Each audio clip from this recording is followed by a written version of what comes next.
Queremos dar boas-vindas a todos vocês para a glória de Deus.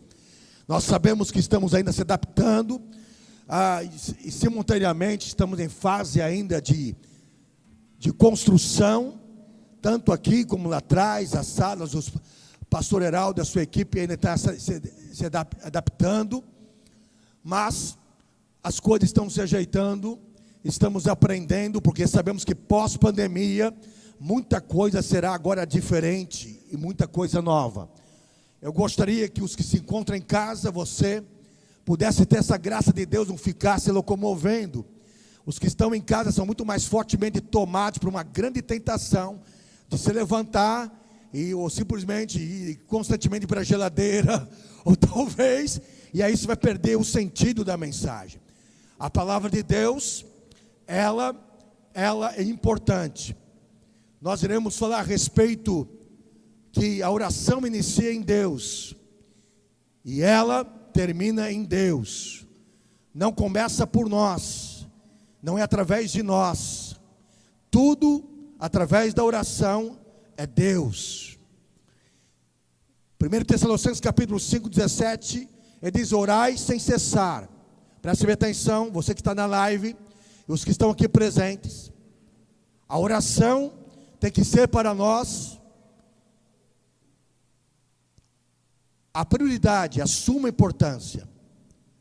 O ar é mais importante, o ar é mais importante do que a água e o alimento. Assim também tem que ser a oração. A oração tem que ser aquilo que nós anseiamos e sabemos que para continuarmos respirando, dependemos da oração.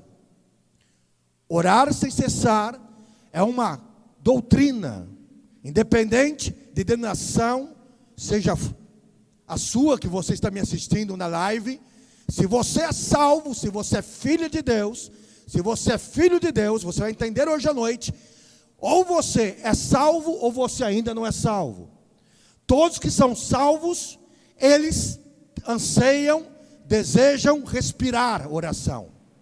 Quem não é filho, quem não é filha de Deus, não terá muita vontade de orar.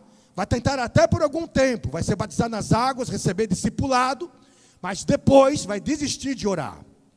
Você vai ver, que eu vou te provar biblicamente, que a oração é sobrenatural. É uma manifestação de Deus para nós, e volta para Deus. Então vamos, por gentileza, a live, por gentileza, você que está na live, o tema, os textos, os tópicos estarão aparecendo simultaneamente, como também na multimídia agora, os irmãos que estão aqui no culto presencial, mas isso não impede você pegar a sua Bíblia e você me acompanhar. Eu só te peço, tantos que estão da live como estão aqui, resista à tentação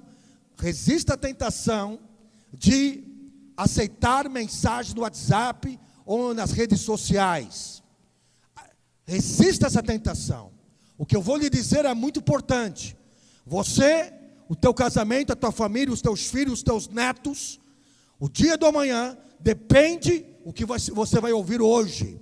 Porque eu não vou ministrar o que eu penso, o que eu sinto, o que eu acredito. Vou ministrar a palavra de Deus. Aquilo que tem me sustentado há mais de 40 anos, já que eu fiz 40 anos de salvo recentemente. Então, em nome de Jesus, por favor, Lucas capítulo 18, versículo 1 ao versículo 8, vai aparecer na multimídia, também na sua Bíblia. Se você tem celular, você tem condições de anotar. Os que se encontram aqui, pega um marca-texto, porque seria interessante você grifar algumas coisas. Você que está na residência, uma canetinha amarela ou de outra cor, marca, porque é muito importante. Você perceberá hoje porque alguns evangélicos são destroçados, são destruídos, e Deus não tem nada a ver com isso. Você vai saber porque alguns não conseguem cumprir a sua carreira familiar, ou profissional, ou espiritual, que é o propósito de Deus que é para todos da igreja, porque muitos não conseguem. Vamos ler então, por favor, Lucas 18, de 1 a 8, diz assim a palavra do Senhor. Deixa me ver se eu consigo ler a minha Bíblia aqui. Peguei letras graúdas, enfim, eu só tenho mais facilidade de ler com uma certa distância. Então vamos ver, senão eu pego a multimídia aqui, enfim. E aconteceu-lhes também uma parábola sobre o dever de orar sempre. Diga comigo, dever. Você pode melhorar, eu sei que você está com a máscara, é complicadinho. Os que estão aqui no culto presencial, diga comigo, dever. Dever. Exatamente. Sobre o dever de orar em vez em quando, é isso? Sempre o dever de orar no culto de domingo à noite, é isso? O dever de orar quando você faz as suas refeições, é isso? O dever de orar sempre. Orar sempre. E nunca desistir, ou desfalecer, ou esmorecer. Dizendo, havia numa cidade um certo juiz que tem Deus, que nem Deus, esse juiz nem Deus, temia e nem respeitava o homem. Havia também naquela mesma cidade uma certa viúva, ia ter com ele, dizendo, faze-me justiça contra o meu adversário. E por algum tempo não quis, o juiz não quis auxiliá-la, mas depois disse consigo, ainda que não temo a Deus, e nem respeito os homens, todavia, como esta viúva me incomoda ou molesta, hei de fazer-lhe justiça, para que enfim não volte e me importune muito. E disse-lhe, Senhor, ouviu o que diz o injusto juiz? E Deus não fará justiça aos seus escolhidos que clamam a Ele de dia e de noite, ainda que tardio para com eles? Digo-vos que depressa lhes fará justiça. Quando, porém, vier o Filho do Homem, porventura achará fé na terra? O tema da ministração está na live, como também vocês que estão em casa e na multimídia. A oração que vem de Deus e volta de Deus. Primeiramente, entenda aqui, veja na sua Bíblia. Essa palavra dever, ela está na terceira pessoa do singular, do grego. Chama-se doe, traduzindo para o grego atualizado é deier, que significa a mesma palavra importa ou necessário nascer de novo. A palavra dever, ela tem a mesma conjunção de significado quando Jesus disse, importa-te, é dever você nascer de novo. Tanto nascer de novo, ou seja, ter o Espírito Santo e ter certeza que agora é filho e filha de Deus, ser uma nova pessoa e ter a profunda certeza absoluta que tem a vida eterna. Este dever é importante que todos nós que estamos aqui recebamos o novo nascimento espiritual. É o mesmo que disse, se você nasceu do Espírito, é deier, terceira pessoa do singular do grego, uma ordem, um verbo do imperativo, dizendo, você tem que orar.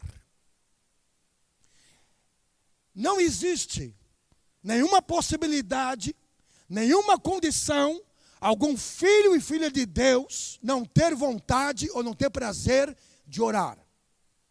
Pode ser evangélico, pode ser crente, pode fazer parte de uma denominação cristã, pode ser pastora, pode ser pastor, pode ser missionário, pode ser líder de células, pode ser músico, pode ser instrumentista, pode ser qualquer tipo de função da igreja. Mas se ele não tem prazer de orar, ele precisa questionar se ele realmente é filho de Deus. Se ele realmente tem a salvação dentro dele. E é isso que nós temos que ver aqui. Preste bem atenção. Quem disse isso foi Jesus. E foi justamente no final, praticamente, da sua carreira ministerial. Ele fala através dessa parábola, mostrando para os discípulos que é doutrina orar, que é dever orar, que é um mandamento orar.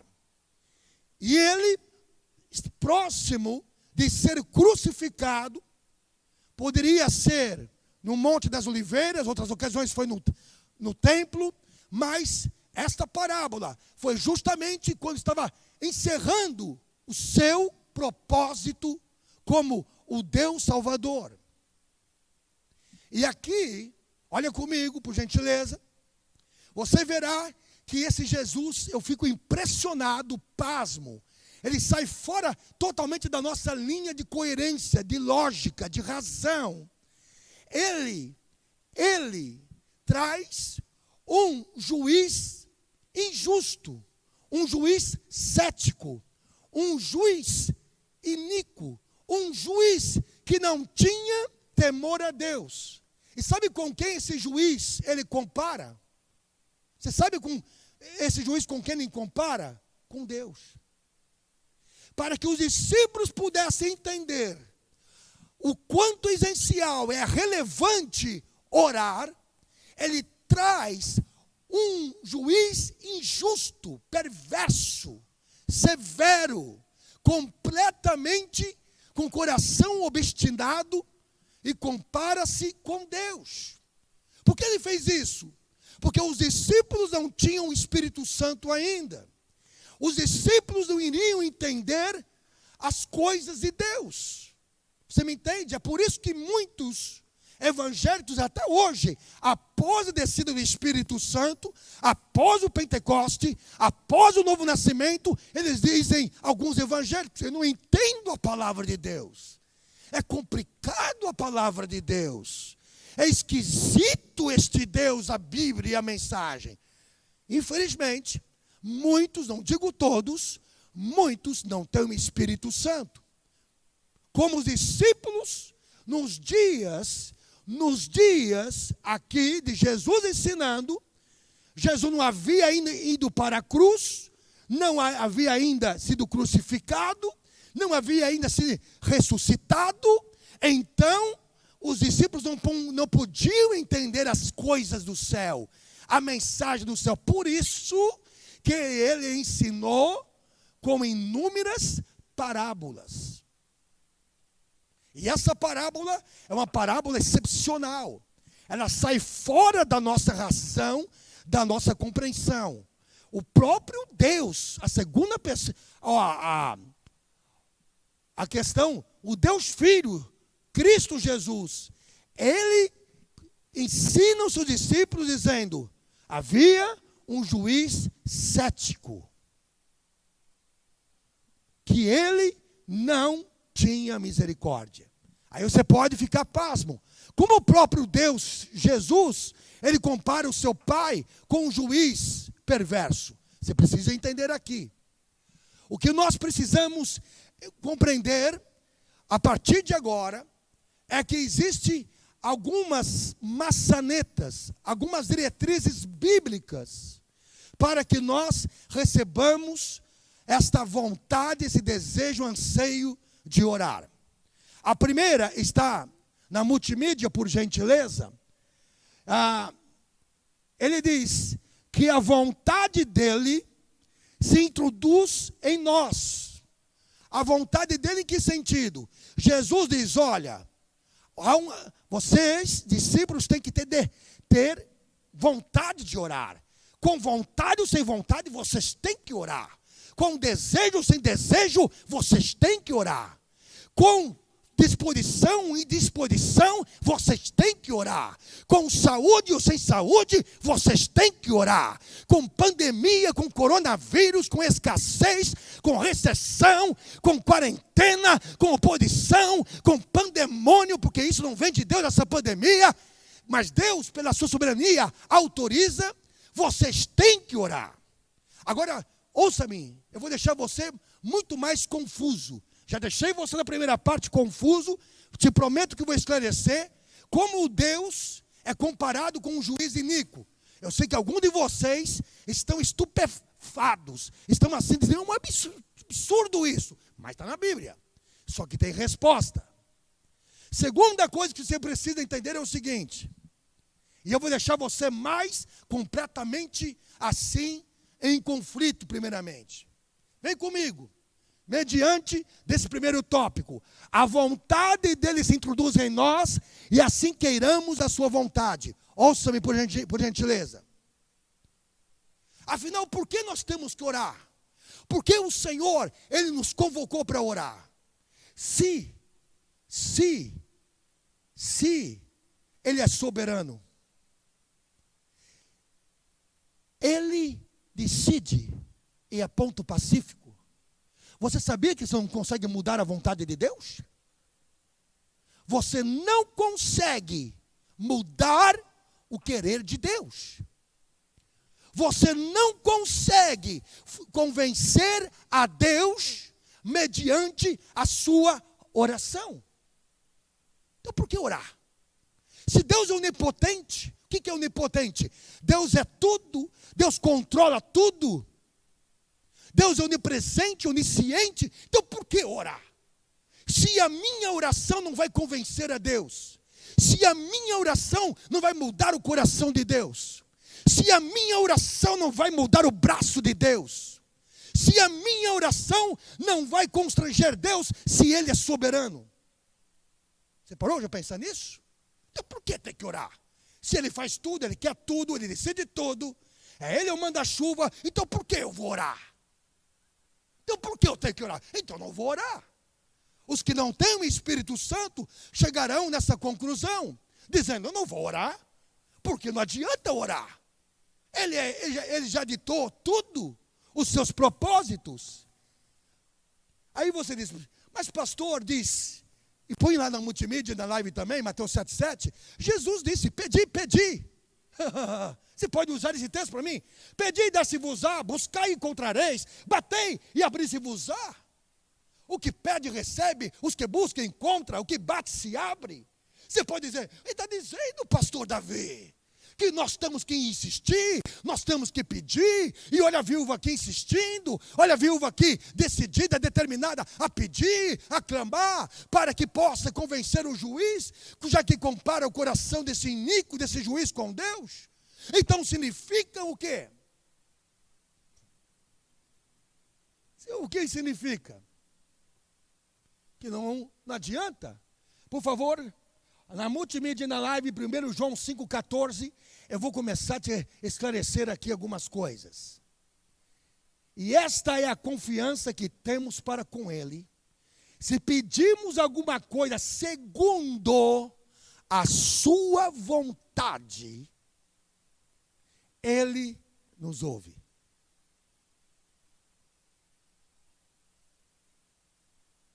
Estou te mostrando um texto. Se nós pedirmos a Deus, segundo a sua vontade, Ele nos ouve. E aí? Então, como é que funciona isso? Queridos,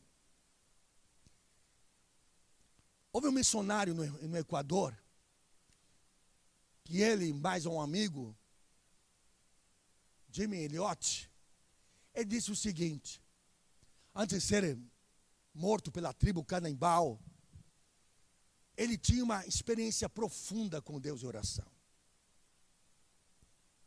Ele disse o seguinte, ainda Deus está no trono, eu ainda estou prostrado diante dele.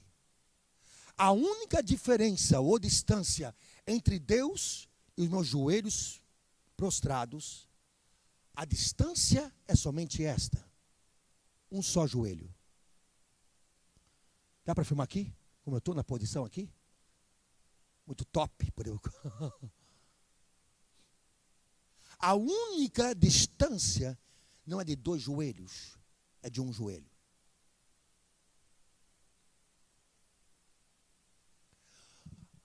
O propósito, e volte lá no primeiro tópico, se nós temos o Espírito Santo, nós entenderemos que muitas as nossas orações, elas deixarão de ser despojadas, ou nós iremos deixá-las de fazer, porque não passa de egoísmo, egocentrismo, de carnalidade, e que na verdade não é para a honra e nem para a glória do nome de Jesus.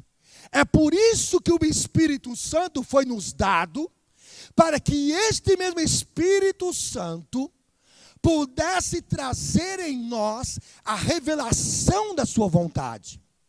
E não simplesmente dizer, eu estou aqui, eu quero isso, como uma criança mimada. Senhor, eu quero assim, assado. E infelizmente, houve e tem sido muito feito esses ensinos. Pede para Deus e tem pedido coisas absurdas. E você pode dizer, e tem muitas pessoas, pastor Davi, que têm recebido coisas absurdas e dizem que foi Deus que respondeu. Será? Será que foi Deus que respondeu tais tipos de orações absurdas? E você pode dizer, como o Senhor ousa dizer isso para mim? Para nós, que petulância da tua parte. Você já viu a consequência?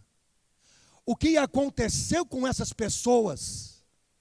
Depois que pediu tais coisas que eram infantilidade, imaturidade, carnalidade, coisas egocêntricas, egoístas, permaneceu em suas vidas? Permaneceu como para a glória de Deus? Ou aquele pedido insistente que ele fez para Deus, e Deus, pelo seu arbítrio, e não pelo seu livre arbítrio, mas pelo seu arbítrio, ele simplesmente, tá bom, a vida é tua, não sou eu que estou lhe agraciando com isso. E aí o que acontece?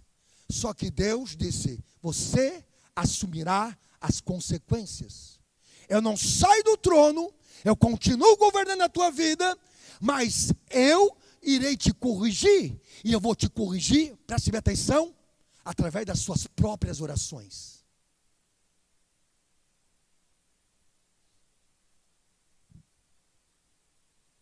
Através das suas próprias orações, eu vou te advertir, eu vou te corrigir, eu vou te castigar. Ou seja, Deus não vai maltratar. Quando lê em Hebreus 12, Ele vai consentir o castigo, porque as nossas orações não passam de carnalidade.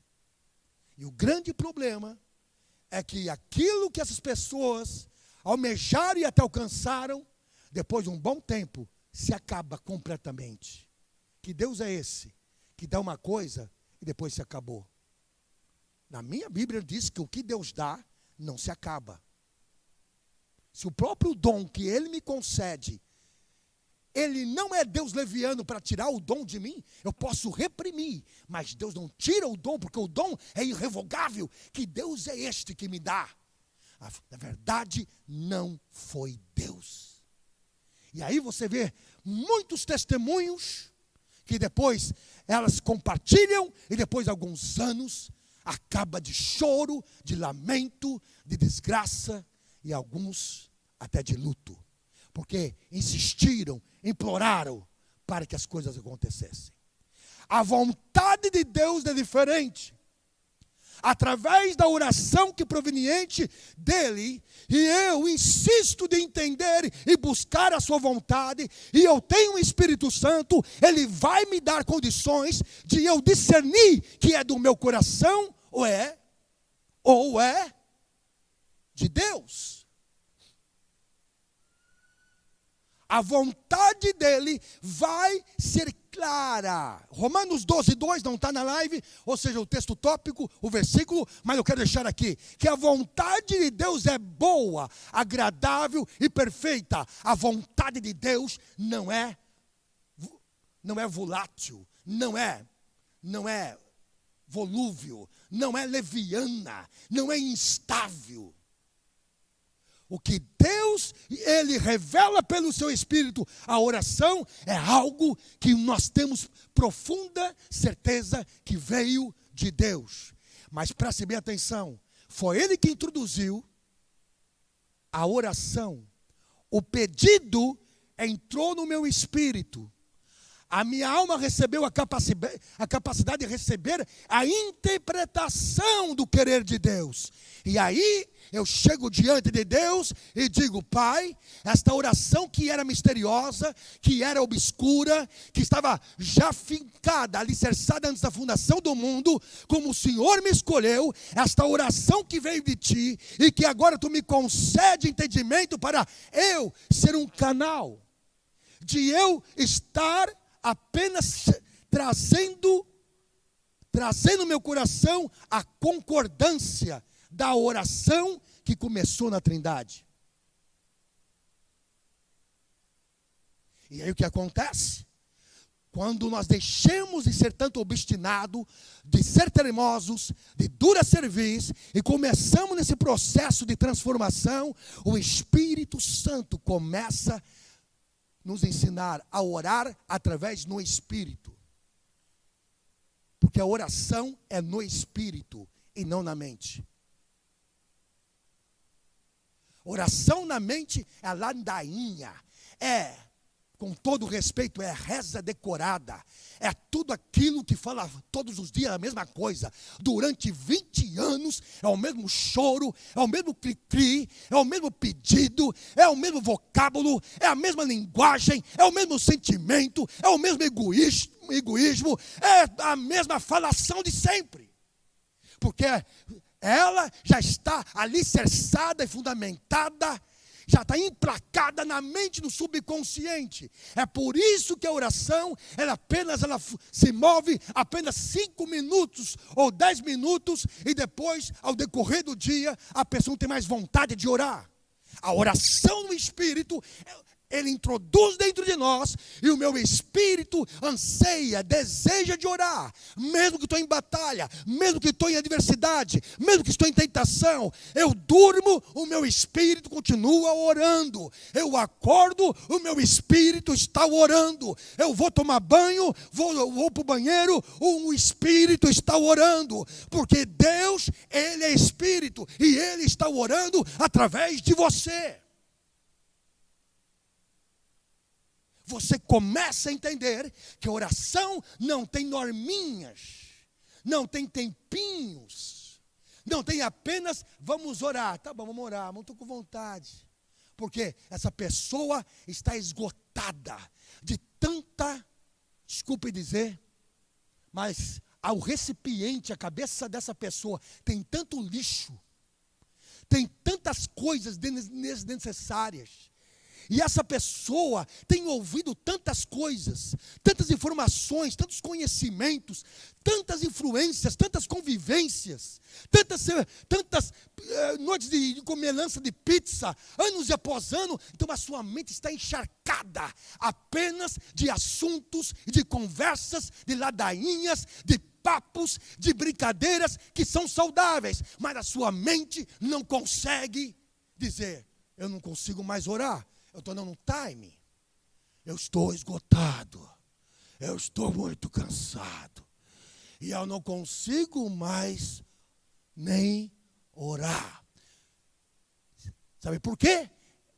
Ele ou ela orou muitos anos através da sua mente, e não no espírito.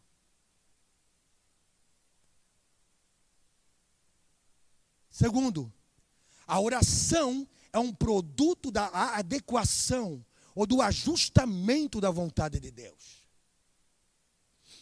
Como é isso? Como é isso? Se a oração começa no céu, se a oração começa na Trindade e através do Espírito Santo, eu preciso entender isso. A oração, além de ser introduzida na minha vida, eu terei uma concordância de subordinação. A diferença desse tópico fica comigo. É essa distinção, essa grande diferença. O meu coração é subordinado.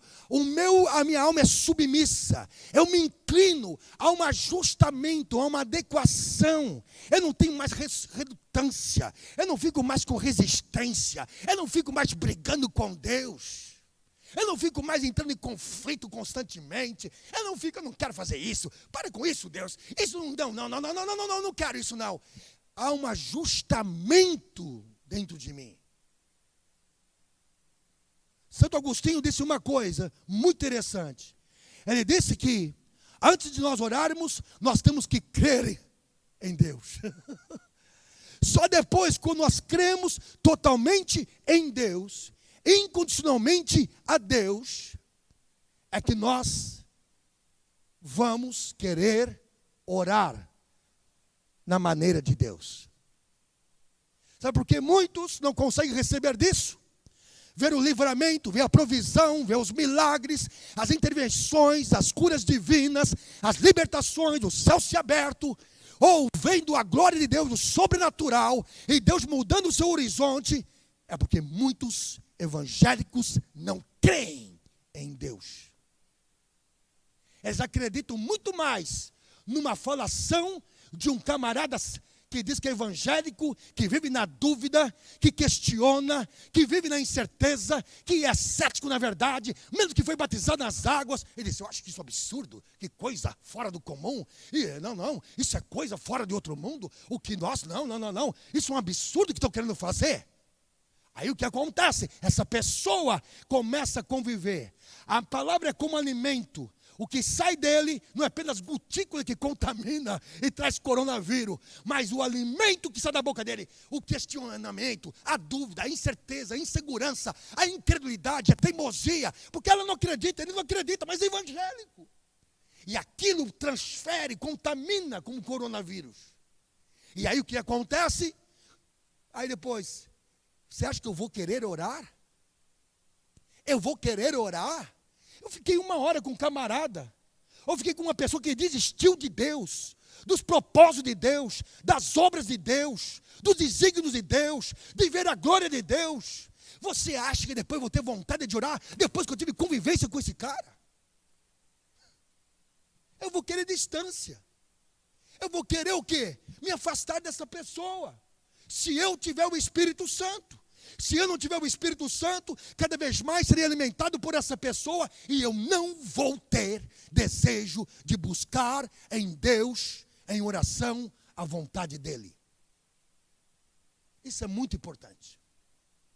Por isso, a oração é um produto de ajustamento da vontade dEle nas nossas vidas. Mateus 6,10, lembremos-nos a oração do Pai Nosso, que diz, venha o teu reino, faça-se a tua vontade, assim na terra, olha o ajustamento, como no céu. Iniciou no céu, a introdução foi no céu, a oração parte da Trindade, e ela materializa-se, ela verbaliza-se dentro de nós. Olhem para mim, a oração é uma arte divina.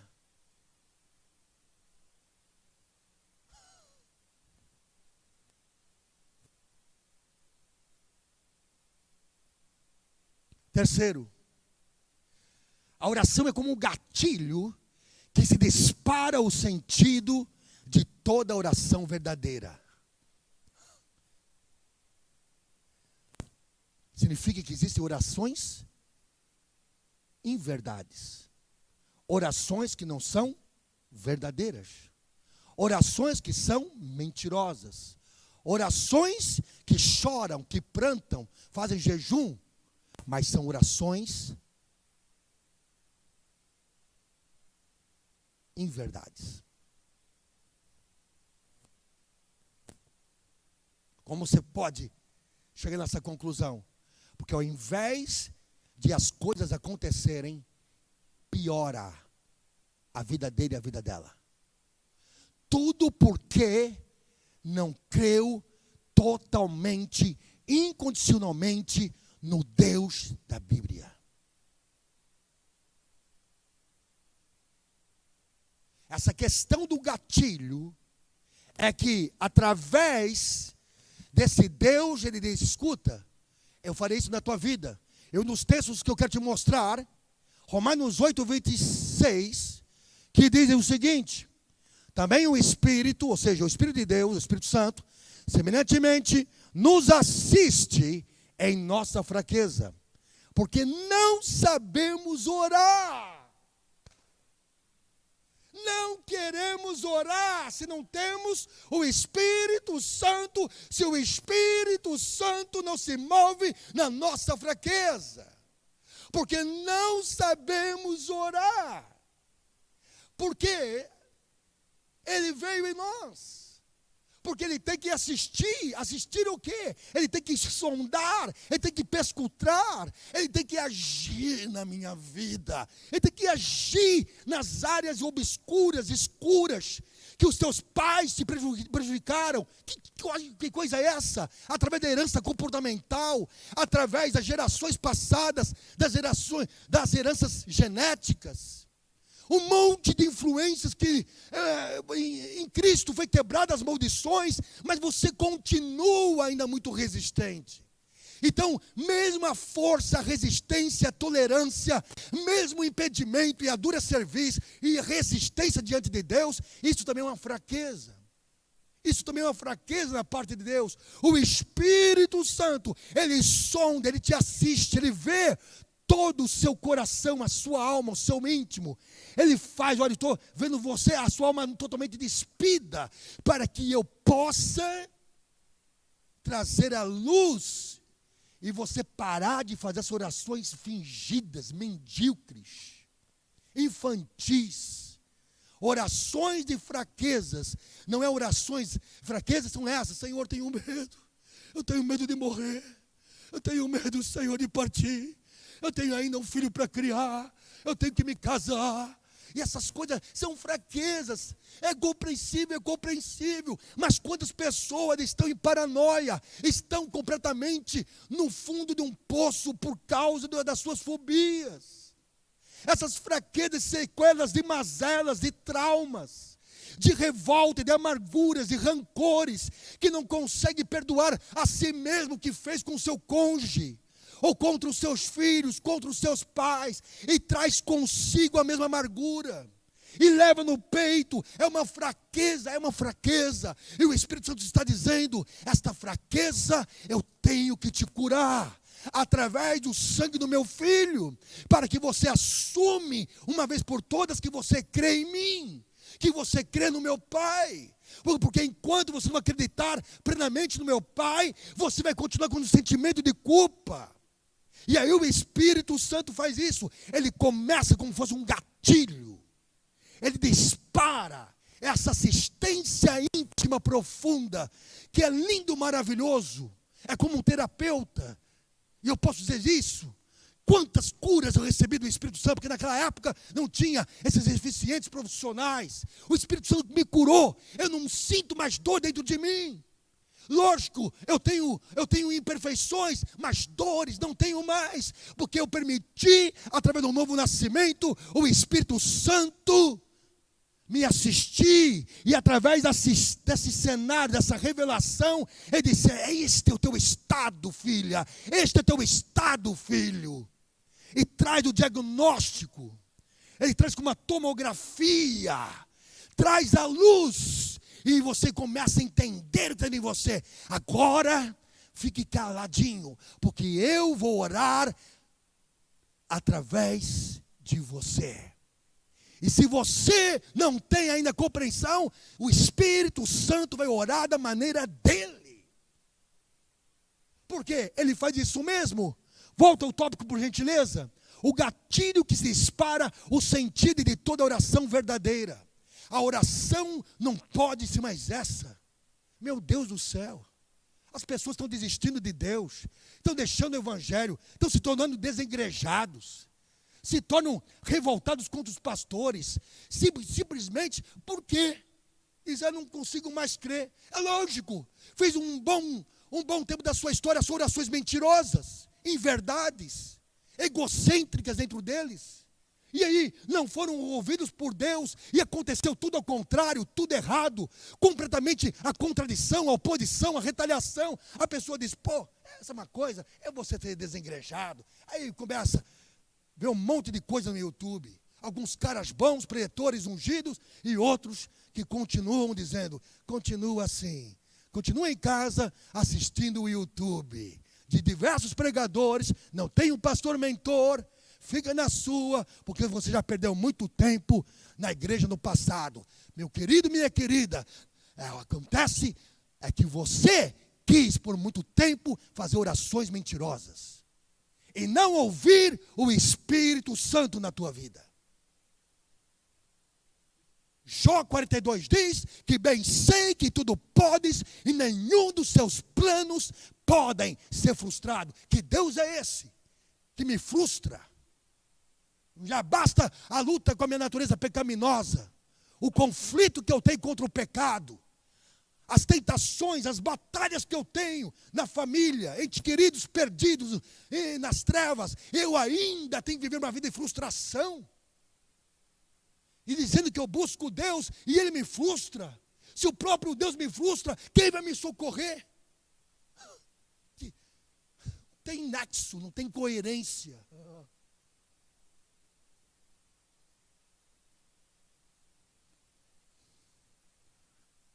Quarto, estamos ao último tópico. A oração fará entender a vontade do Senhor. Eu não entendo isso. Tem gente que diz que orou e Deus falou para ele, Deus revelou para ela. Sabe que é a vontade de Deus e continua indo em depressão. Mas não é depressão devido ao estado da sua herança genética. Continua em depressão porque não se conforma com as circunstâncias da vida. É uma depressão da cabeça, fictícia, fantasiosa. E vai no médico, faz todos os tratamentos, todo o processo, entendeu? E diz, você não tem depressão. Mas eu não tenho vontade. Você é um evangélico? Sou evangélico. Você é crente? Sou crente. Mas o que acontece? Mas Deus me disse que é isso, Deus me disse aquilo, a vontade de Deus é essa. E aí ela vive com azedume. É como tivesse o azedume no intestino, no fígado, e aí vai, e a boca está sempre amarga. A pessoa diz que ela não tem felicidade, ela não tem contentamento, não tem satisfação, e diz que está fazendo a vontade de Deus. Que masoquismo é esse? Que masoquismo é esse? Que faz a vontade de Deus e é um infeliz da vida. E diz que tem orado da maneira o qual tem buscado a vontade de Deus. Se é a vontade de Deus, Deus vai lhe dar paciência. Se é a vontade de Deus mesmo, Deus vai te dar suporte. Se é a vontade de Deus mesmo, vai te dar condições, contentamento, perseverança, como essa viúva. Essa viúva, ela teve perseverança. Ela disse, tu és iníquo, tu és injusto, juiz. Tu és cético. Mas eu vou persistir, eu vou perseverar. Que tipo de perseverança? A pessoa ela volta, ela desiste. Ela volta e desiste. Vou começar tudo de novo, depois desiste. A viúva não. Ela chegava dentro do juiz e dizia, eu tenho inimigo. E esse inimigo está querendo ver mais contra mim. Preste bem atenção. Diz o texto que o juiz liberou a justiça, não por causa da sua necessidade, mas por causa da sua... Ela foi muito inoportuna. Ela foi muito assim, entendeu? Ela foi muito assim, deixou ele numa situação de desconforto. Aí você diz, então pastor, tem que orar, tem que insistir, tem que clamar diante de Deus. Mas cada vez mais a pessoa está se definhando, está morrendo. E disse, vou perseverar. Está fazendo uma oração muitas vezes bizarra. Se é vontade de Deus, haverá condições, haverá vitalidade, haverá vigor, haverá disposição. É luta, é batalha, é infortúnio, é demônio, é o inferno, é Satanás. Mas não está se definhando. As pessoas estão se definhando. E dizem, estou perseverando. Querido, não pode se definhar. Ao ponto que perde o prazer de estar na casa de Deus, de estar na presença dEle. É isso que nós precisamos entender aqui. Aí Jesus diz o seguinte, olha, o juiz liberou e fez justiça, não por causa da necessidade, por causa que ele ficou muito incomodado. Lucas 18, versículo 8 está na palavra. Diz o seguinte, Lucas 18, versículo 8. Pode pôr na multimídia também, por gentileza. Diz que devido à persistência, devido a essa perseverança, digo-vos que depressa, Jesus disse, lhes fará justiça.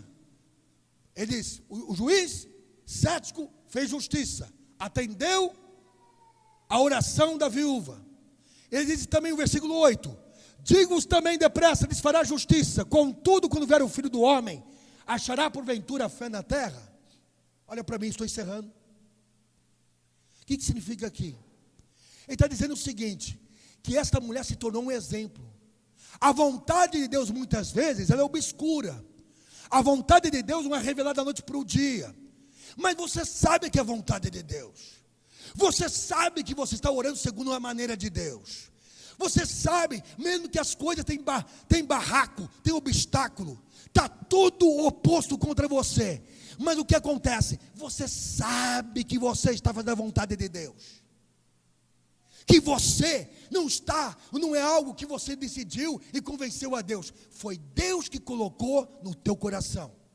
E aí você persevera. E aí ele disse, essa mulher foi um exemplo. Se você sabe que é vontade de Deus, você não vai desistir de orar o que Deus te mostrou.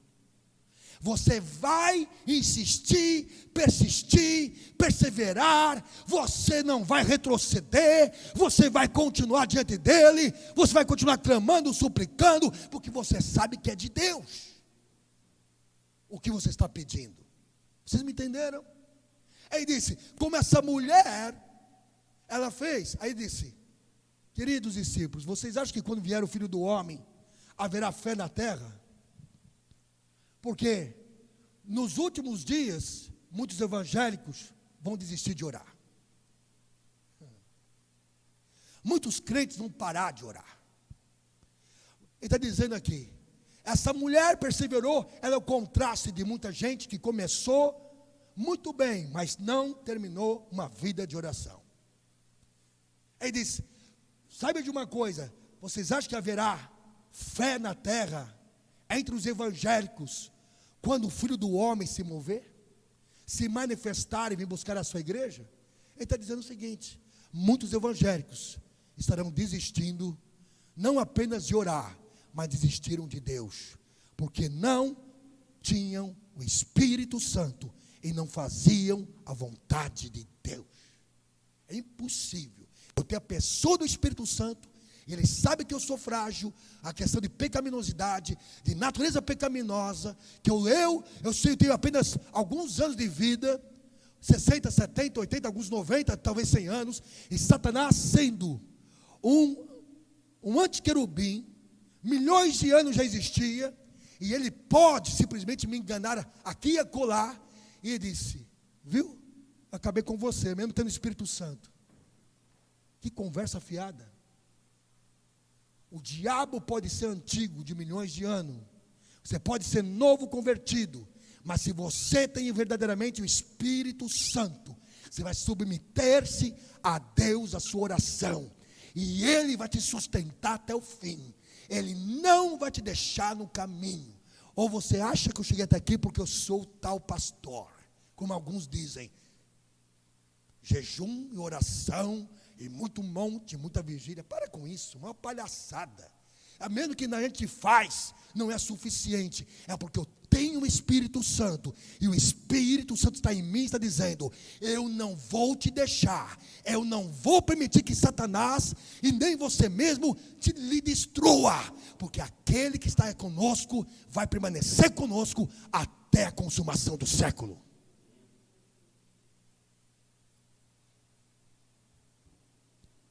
Portanto, em nome de Jesus, Efésios 5,17 diz o seguinte, e chegamos no final: por esta razão não vos torneis insensatos.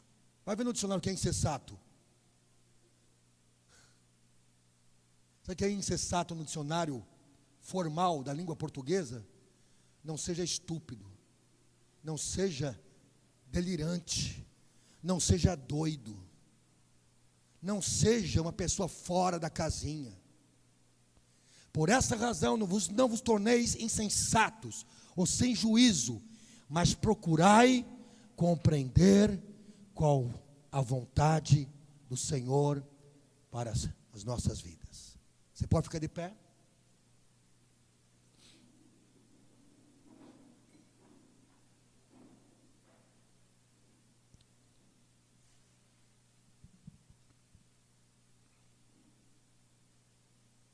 Tudo inicia em Deus, permanece em Deus e vai terminar em Deus, até as suas orações. A oração vem de Deus. Põe o tema novamente, multimídia e live, por gentileza. Põe o tema: a oração vem de Deus e volta de Deus. Você tem que entender isso. Toda oração que deixa você para baixo, depois que você ora, e deixa você bem pior que você orou, terminou de orar, você orou, você levanta, você está mal à beça, faz o tratamento, pode ser problemas emocionais, se não for, é porque a tua própria oração, ela é opressa, é uma perturbação na tua vida.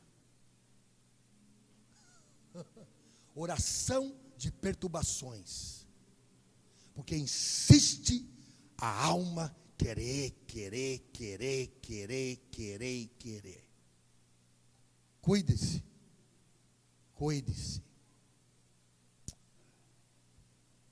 Pai, por favor, que saiamos daqui com vontade imensa de orar, querer profundamente orar, mas antes de orar, crer em Ti. E logo após crer em Ti, orar para que nós entendamos a Tua vontade. Que queiramos a Tua vontade em nós. Oramos, por favor. Tem vidas que oram e têm buscado ao Senhor, têm desejado orar, independente do seu estado. Porque o Espírito Santo reside nelas. E o Espírito Santo tem dito, como esta viúva: persevere na minha oração que não é tua. Persevere, insista, continua nesta oração que eu revelei, e é o meu Espírito que está orando através de ti. Ajude-nos, Senhor, nós vivermos isso, e não iremos ter uma vida de peso, vida cristã. Podemos ter uma vida cristã difícil, mas não de peso. Quem dá peso é o diabo. Quem dá peso é a nossa rebeldia. Quem dá opressão e tristeza depois de salvo são as nossas orações egocêntricas. Mas o Senhor não nos dá uma vida de peso. Difícil por um período, mas depois sempre é irradiante, gloriosíssima. Por isso que desfrutemos do Espírito Santo para orar. Chame-nos nesta noite, chama-nos de madrugada, chama-nos diariamente na hora do almoço, ao decorrer do dia, que possamos te desejar muito mais da pessoa que nós amamos, somos apaixonados, ou do que nós fazemos, aquilo que nos fascina, que possamos ter o Senhor, orando no Espírito e deixando de orar mentalmente. É o que nós te pedimos, no nome de Jesus.